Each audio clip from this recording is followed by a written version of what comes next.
یہ دن تھا آزادی کا۔ 1947 کا سورج اب طلوع ہو چکا تھا۔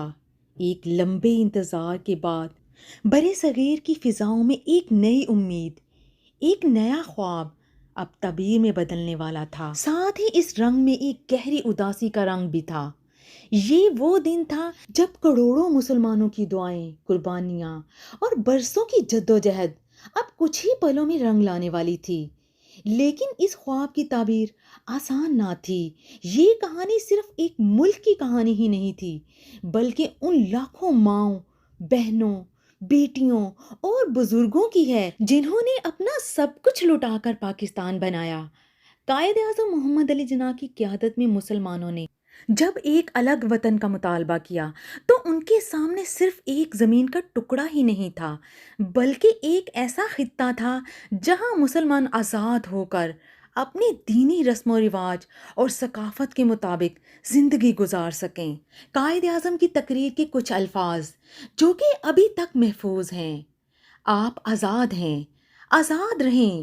آپ لوگ اس ملک پاکستان میں اپنی اپنی عبادت گاہوں، مسجدوں یا مندروں میں جانے کے لیے آپ کا مذہب کیا ہے، ذات کیا ہے، قوم کیا ہے، اس کا حکومت کے معاملات سے کوئی تعلق نہیں۔ یہ الفاظ آپ بھی سنیے۔ آزاد ہیں، آزاد رہیں۔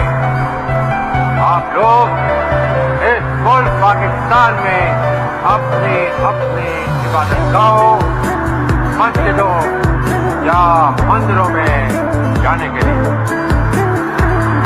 آپ کا مذہب کیا ہے، ذات کیا ہے، قوم کیا ہے، اس کا حکومت کے معاملات سے کوئی تعلق نہیں۔ یہ الفاظ ہی نہیں تھے، بلکہ بانی پاکستان کے وہ عظیم لفظ تھے جسے ہم اپنے لفظوں میں بھی بیان نہیں کر سکتے۔ لاکھوں لوگ ہجرت کے سفر پر نکلے۔ یہ سفر آسان نہیں تھا۔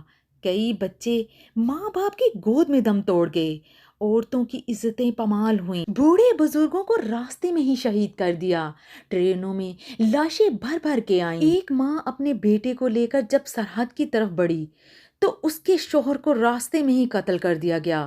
آنکھوں میں آنسو، دل میں خوف، لیکن قدموں میں عزم کی ایک بڑی چٹان تھی۔ ایک اور نوجوان جس نے اپنی تعلیم ادھوری چھوڑی، اپنے بوڑھے والدین اور چھوٹے بہن بھائیوں کو لے کر لالا موسیٰ سے لاہور کی طرف نکلا۔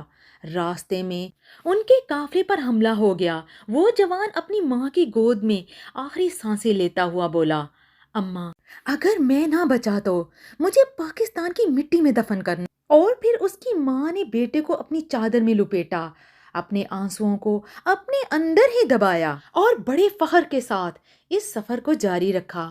اور ایسی کئی کہانیاں ہیں جو کہ قربانیوں کی عظیم داستانیں ہیں۔ 14 اگست کو جب پاکستان بنا تو یہ زمین لہو کے رنگ سے سینچی گئی تھی۔ یہ آزادی ہمیں کسی تحفے میں نہیں ملی تھی، بلکہ یہ تو ان گنت قربانیوں، لاشوں، سسکیوں اور دعاؤں کا نتیجہ تھی۔ کراچی سے لے کر لاہور تک اور پشاور سے لے کے کوئٹہ تک ہر چوک، ہر گلی، ہر دیوار ایک نئی صبح کی گواہ بنی۔ آج ہم جو آزاد فضاؤں میں سانس لیتے ہیں وہ ان شہداء، ان مہاجروں، ان بزرگوں اور ان خوابوں کی مرہون منت ہیں جنہوں نے پاکستان کا مطلب کیا، لا الہ الا اللہ کا نعرہ لگا کر ایک تاریخ رقم کی۔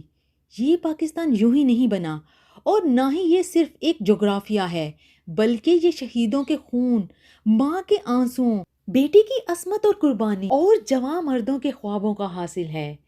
پاکستان ہر اس شخص کی امید ہے جس نے خود کو مٹا کر آنے والی نسلوں کو ایک پہچان دی۔ ہم آزاد ہیں کیونکہ وہ قید ہو گئے، ہم زندہ ہیں کیونکہ وہ مٹی میں سو گئے، ہم پاکستانی ہیں کیونکہ وہ پاکستانی بن کے مر گئے اور پاکستان کو آنے والی نسلوں کو تحفے میں دے گئے۔